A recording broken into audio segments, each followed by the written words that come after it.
Okay, so strap yourselves in, folks. Today we're diving headfirst into some seriously creepy stuff.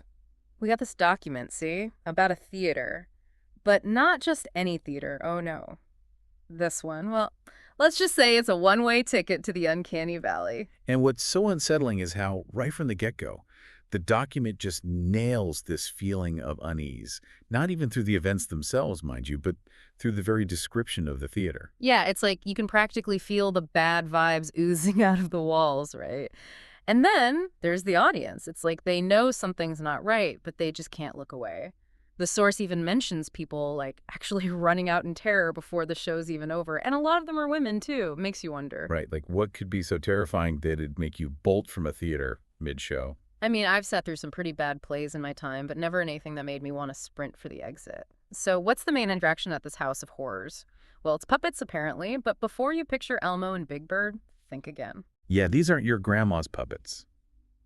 The source really emphasizes how lifelike they are, like to the point where it crosses over into creepy. Totally. It's like we expect puppets to be, well, puppets, right? But when they start blurring the lines and looking a little too real, it messes with our heads. And it's not just their appearance. Get this. There's no sign of any puppeteers. No strings, no shadows, nothing. They move like they're alive. Hold on, it gets even creepier. The source says that some people in the audience swear the puppets are watching them. And I don't mean in a cute, oh, look at the children kind of way, like really watching them. And that's the genius of it. The source doesn't offer any explanation, so your mind starts to race, trying to fill in the blanks. Are they controlled by some unseen force?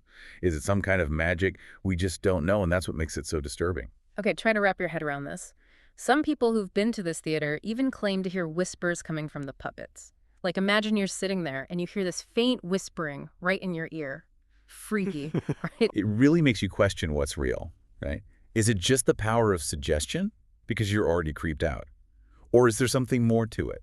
It's like that scene in every horror movie where the character's like, did you hear that? And their friend is all, hear what? It's just the wind. Yeah, right? So have you heard about the theory that these puppets are actually like transformed people? I have. That there are people who got too close to the theater's mystery. Hmm? Maybe even got too close to the puppets themselves.